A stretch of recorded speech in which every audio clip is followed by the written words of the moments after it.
Hello. I'll be talking about my mom.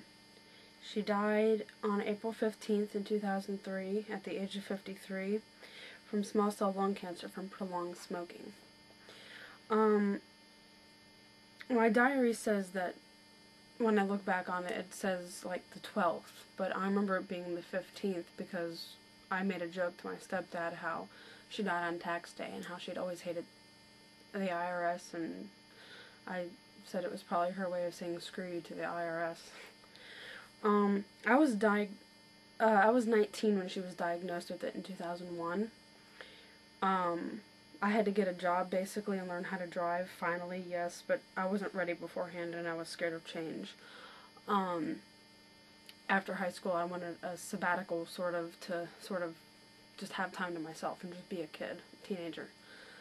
So I had my year, and then she was diagnosed, so then I had to get a job to help her. Basically, it went really quickly. I know they said she had small cell lung cancer. They started her on chemo and on radiation to prevent the cancer from going to her brain. They said for some reason when patients went into remission, all of a sudden went to their brain. So they were going to do preventative treatment on her brain with radiation. Basically, for a couple months it seemed alright, but then her legs started tingling like they were always asleep. Which was very strange, but she ignored it as usual. But by the time she went back for her 4 to 6 month checkup, they said, well, it seems as though there's a lump in your spine. It looks like it might be calcium buildup around your spine, and it slipped a disc, which pinched a nerve, and you know, from there it just made her legs tingle like they were always asleep, even though they weren't. So basically, when her legs started tingling, it was harder for her to go to work. She worked at a printing press factory in the bindery department, so she was always walking up and over a ladder and down. Because of the chemo and radiation, at one point she just sort of passed out and threw up all over herself. They made her go home early. She was getting weaker at home. She couldn't do her chores that she always did. She never expected me to help her out, so I helped her out and everything. I started helping her, and what she hated asking for help. She was always very independent. She did it herself. She didn't want me to have to do that kind of stuff. So in 2002, in December, her legs were so bad that at one point she fell in the bathroom and she was sitting on the floor for a couple hours at least until my stepdad got home.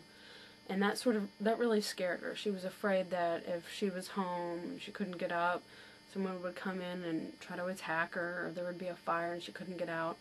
So she wanted to go to hospice, but also hospice wouldn't pay for her to go to a nursing home.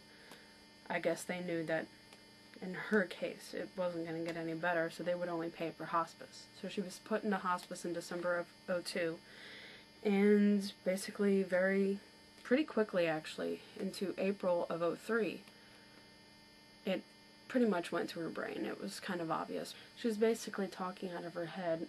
I was there. She got a call from my stepdad. He asked her to talk to me for a second. He talked to me and he was like, by the way, she might talk a little out of her head because she's been doing that lately, just ignore it. And, alright, fine. I hand the phone back to him and she talks to him and she says, I told you to tell her not to come because I don't have the tickets. I didn't know what she was talking about, so it was obvious, 2 weeks later when she died, it was obvious that it had gone to her brain. It was just obvious. And I didn't really see the signs before. I was probably denying it or something, but I did notice that she looked a little confused and just kind of like, though I'd caught in the headlights, kind of look about her every now and then.